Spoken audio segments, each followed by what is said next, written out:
Welcome to the kbbreview podcast. I'm your host, Andy Davies, and for anyone who says I'm not, then I demand compensation or I'll see you in court. Yeah, this week we're talking all about dispute resolution, or in layman's terms, what you do when you have a disagreement with a customer and shouting rude things about their mother to them through their letterbox just doesn't seem to be helping get it all to a mutually agreeable conclusion. Now, genuine customer disputes are few and far between in the independent kitchen and bathroom retailer world. These are businesses built on exceptional customer service, of course. But every now and again, despite all your best efforts, things can go wrong, or probably more likely, awkward clients just aren't listening to reason. And that's where you might need some professional help. So I'll be talking it all through with Ciaran Harkin from Dispute Assist. But first, today's episode is brought to you with the support of our very good friends at Lawchris. They lead the field in wood-based panel products, laminates and edgings with big brands such as Emporio Skin, Kronospan and many more. With over 40 vehicles in their fleet, they can provide next-day delivery on all stocked products. You can find out all about them at lawchris.co.uk, and I'll put that link in the episode description. So, as promised, here is Ciaran Harkin from Dispute Assist. Hello, Ciaran. Hello, how you doing? I'm doing very, very well. Thank you. And I'm glad you're here to sort out all of our problems, Ciaran. I'm on my own, but I have a reputation for starting an argument in an empty room on my own. I'm glad you're here. Let's start with your company. Give us the 10-second overview of exactly what it is you do and what services you offer. Yes, so I had up a company called Dispute Assist. And hopefully the name gives it away. Unfortunately, out there in a complex home improvement world, sometimes buyer and seller get into a dispute, and my job is to come in and get them to resolve their differences and ideally try to prevent them from having to go to court to do so. So that's it in a nutshell. Right, so it's a kind of mediation service, effectively. It is. It's a mixture. So we do a bit of mediation to start off with, because normally, actually, just asking both sides a couple of pointy questions, they'll normally come up with the answer themselves. And then if that doesn't quite get to where we want it to be, we'll move into something that's called conciliation, which is where we'll go, in the absence of either party coming up with the right answer, using our sort of skill and our experience, more importantly, we will actually recommend what seems to be a fair outcome in that particular scenario for both parties to potentially agree to. Right, well, we'll get into the detail of that in a bit, but is this a very common problem in the overall home improvement arena? I'm assuming that the more money that changes hands, the more common disputes are. Yeah, I mean, there's a huge amount of cash swishing around this particular industry. And unfortunately, home improvements has a bit of a mixed reputation. In theory, from a report I read, we've got the most rogue trader style shows on public view, apparently in Europe. But I think more importantly is, every year Citizens Advice release their annual report on industries that have the most consumer detriment. And unfortunately, home improvement often comes out second only to used cars, would you believe? But normally it averages out at the moment about 4.25 billion in unresolved complaints each year in this industry, which sounds awful.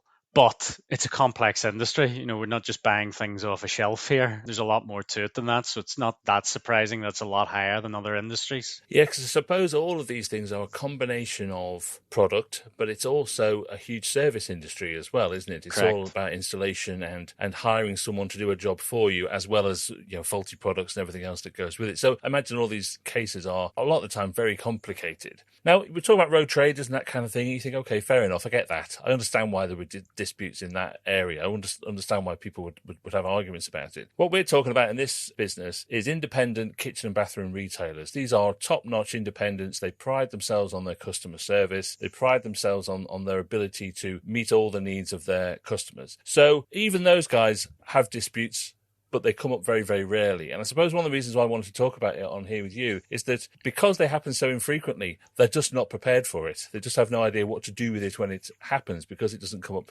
very often. Give us a couple of typical examples that you've come across in this arena. Yeah, I suppose when I talk about this here, a lot of people automatically think, the independent retailer's potentially done something wrong. It's not always the case, actually. We live in a world now where we've probably seen more than ever frivolous claims kicking in, and that's signs of what's going on within the economy, and there is hardship out there. And so the whole point of this service for these small independents as well is the fact that it's just having a resource available to you that should something come in that maybe something hasn't gone particularly well for you, or actually you feel that actually you've got what I would call a professional non-payer.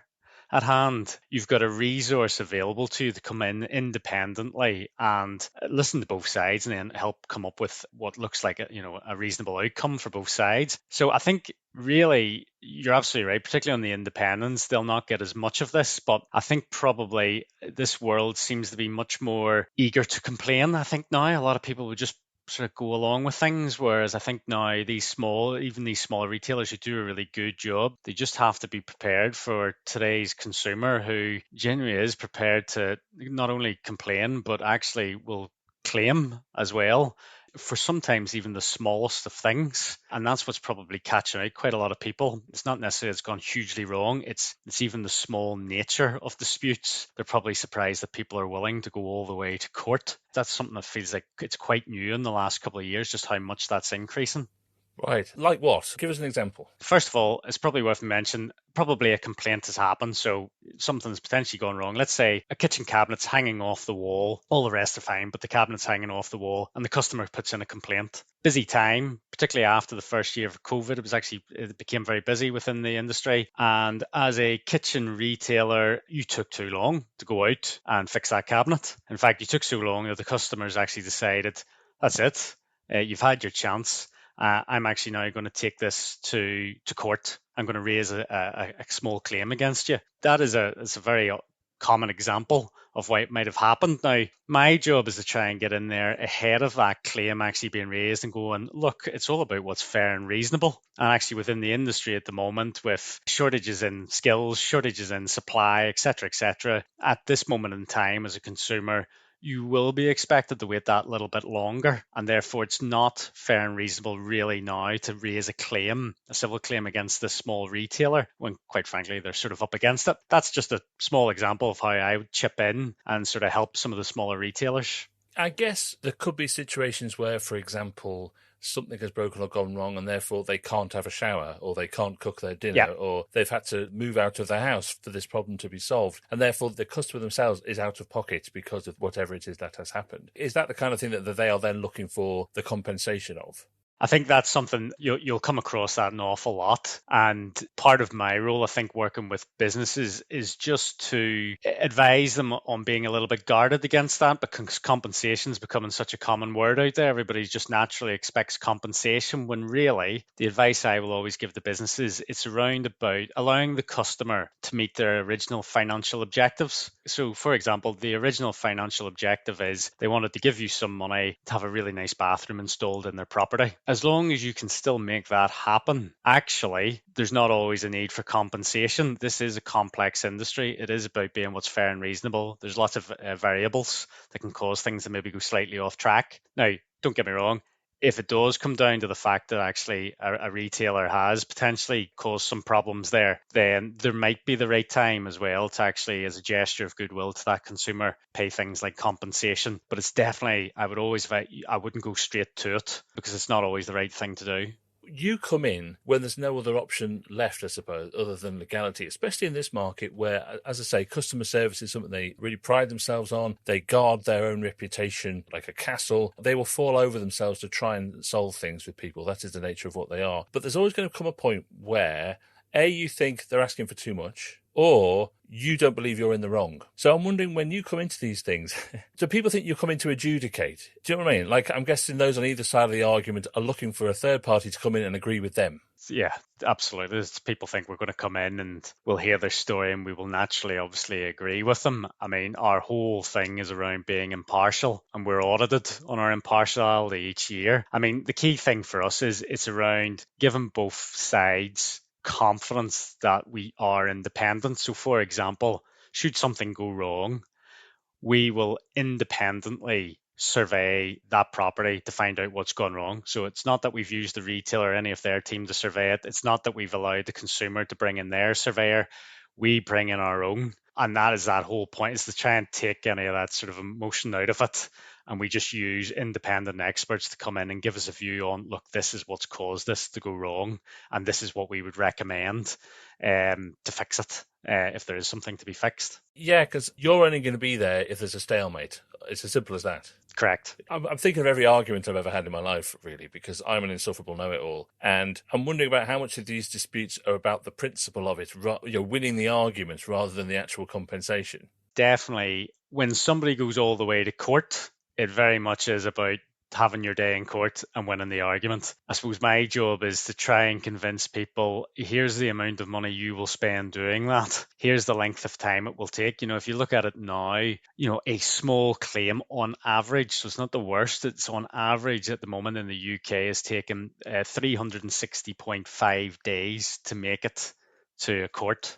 Wow. And it's a huge amount of time. And if you think about it again from an independent retailer, and let's just say that customer is holding on to, say, £6,000 of your cash, you're waiting. You are going to be waiting over a year before you see any of that money. So really, part of my job is to convince both sides, look, stop trying to get your day in court. There's a faster way to do this. And if you can trust our independence, we will bring in experts who, quite frankly, will go to toe with anybody on CVs when it comes to industry experience. And when they then are giving you an outcome in their view, it is to be respected because they've got the CVs to back it up. And touch wood, more often than not, that goes well and people trust us. Okay, so let's walk through this. Let's suppose I'm a retailer and I've done a job for Mrs. Smith in her house, and that relationship has broken down with Mrs. Smith because something's gone wrong. I'm convinced that it's not our fault, and in fact she's used it incorrectly or she's done something to it that is wrong, so therefore it is her fault. She's asking for compensation from me, and I'm saying, no, I'm terribly sorry, but you're not getting it. What point do you come in? Who appoints you? Is it Mrs. Smith or is it me? It could be either or. To be honest, it depends on the setup. So right now, normally people who use our services are contracted directly with us, as in businesses, or maybe we provide dispute resolution to the trade association, for example, that they're part of. And as a result of that, then the consumers who use members of that trade association automatically then get access to our service. So there's a few ways that it could happen. But normally what will happen is if we're just dealing normally with a business, they've signed up to our service. And what will happen is they've gone through that first round with Mrs. Smith and they're getting nowhere. And what they'll then do is they'll contact us and say, we're getting nowhere with this customer. And then we will kick in, or they'll probably have our details on their website if they're really good and they're really open to sort of resolving things when they go wrong. And actually the consumer themselves will go onto the website, probably see some sort of a complaints policy or process, and then they'll see our details on there, or it might even be in their paperwork that came with the kitchen or the bathroom, and then they'll contact us directly. So it's really when the two of them or one of them have felt like we've hit stalemate. And how does it actually work? Do you sit in a room together? Do you send letters to each other? How does it work?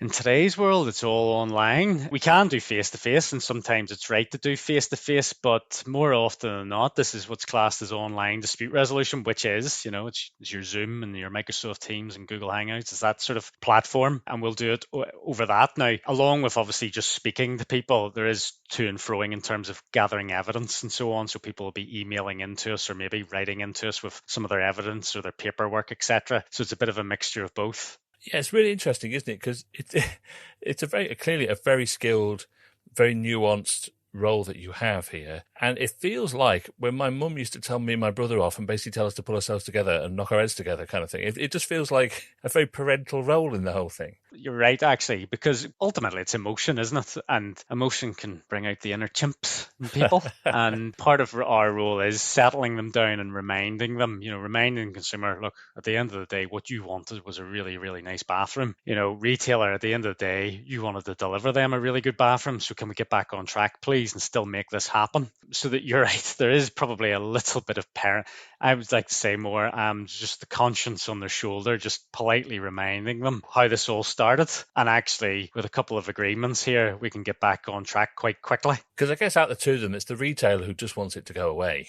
So can we just sort this out so this can just go away and I can get on with my life? Whereas the complainer has a fixed goal in mind that they want out of it. It can often be like that there, and it's a huge source of inefficiency for the industry. We commissioned a report earlier this year, and what came out of that, now we were talking to, so the sample size was pretty strong. It was 200 managing directors of home improvement businesses, not just kitchens, bathrooms, but general home improvements. And 43% of those MDs said they were spending up to 5 hours a month on complaints. 11%, so more than 1 in 10, were spending more than 10 hours a month on complaints. So to your point about they just want it to go away, they really do, because you roll that up to a national level, it's a huge amount of time being spent on complaints when I'm sure they'd much rather be, out and selling and installing things. So it is a problem.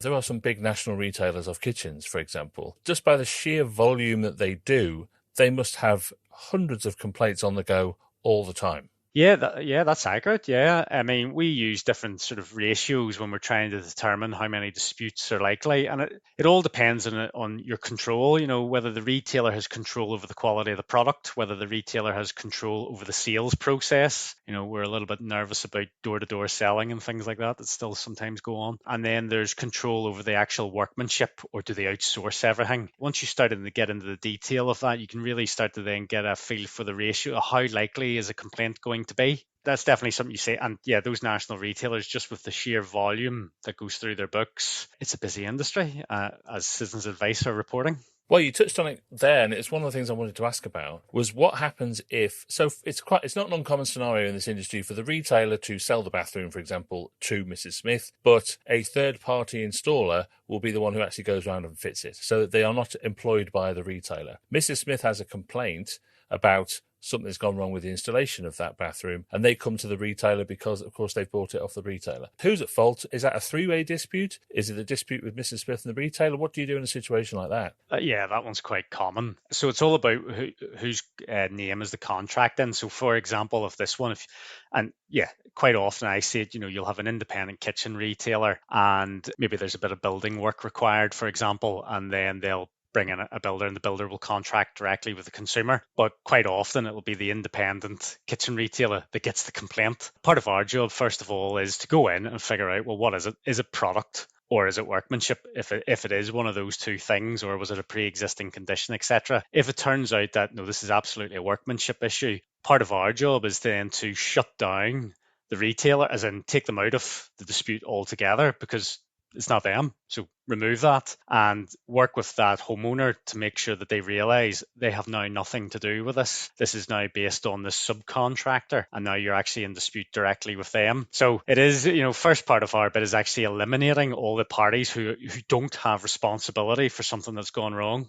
Oh, it's so complicated. The other part of this that I think is very acute for these independent retailers, as I say, these complaints come along very infrequently, but their reputation is everything. Their reputation is almost like a capital asset to them. And therefore, you can resolve the dispute with that customer, but they could then go online and just slag you off for the rest of their life and tell everyone and all their neighbours how rubbish you've been. Is there any way of building something against that into an agreement when you settle on these disputes?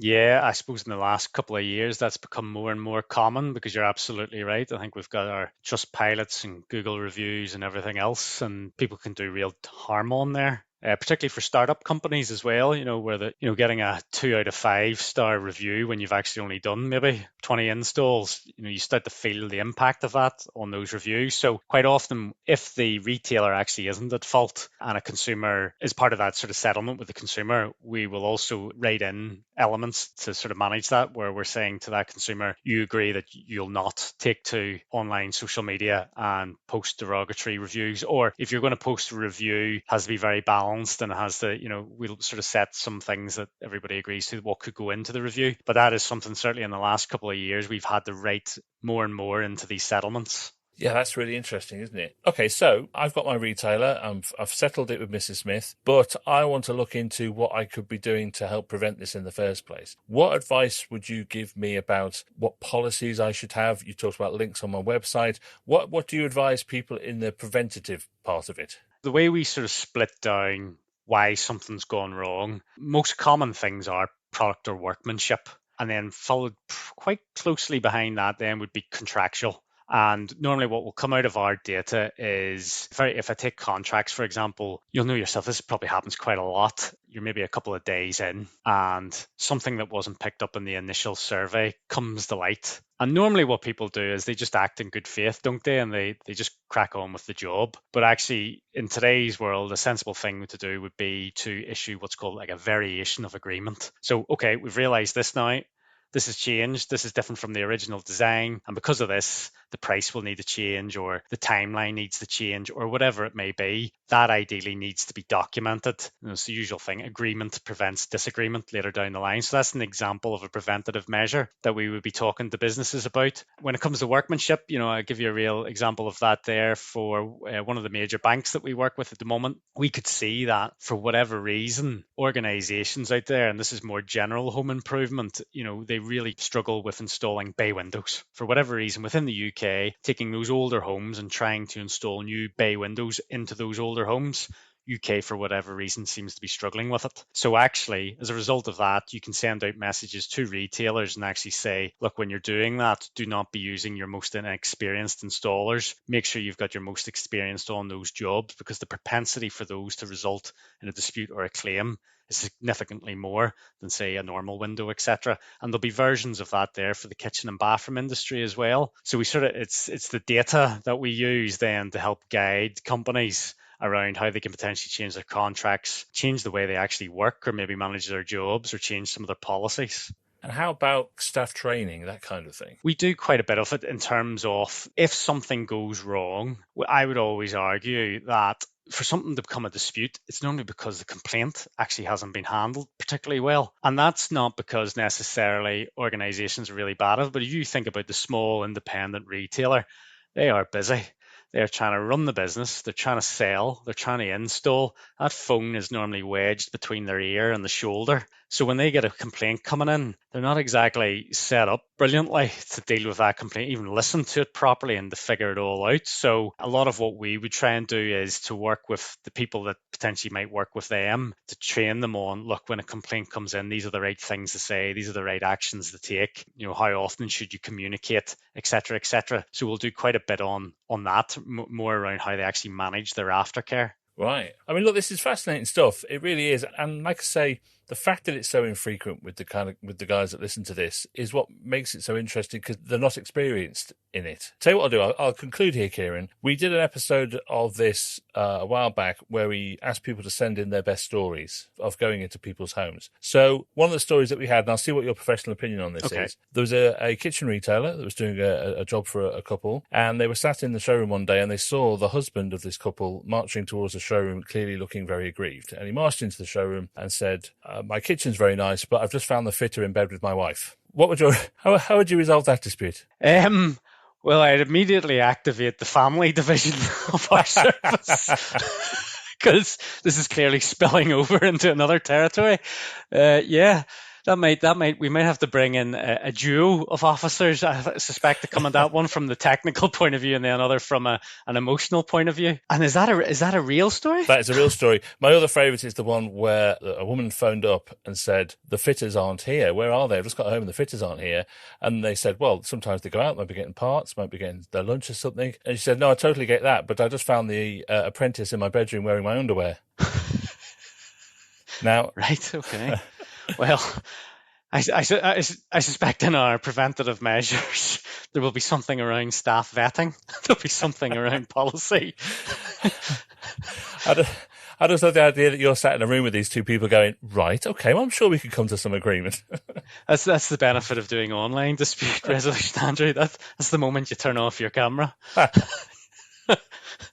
Well, look, Ciaran, thank you so much. It's genuinely really interesting. And you're right, that there does feel like there's a different opinion that people have on this kind of stuff now. That they slightly feel a level of an entitlement that perhaps they didn't a few years ago. Yeah. That, I want some compensation for that, even though it might be a situation that actually has quite a reasonable resolution to it.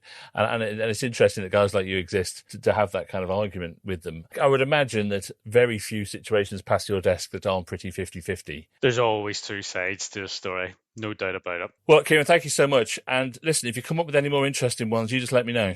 I will. I'll be doing well to beat yours. Thank you so much. Thank you, Andrew.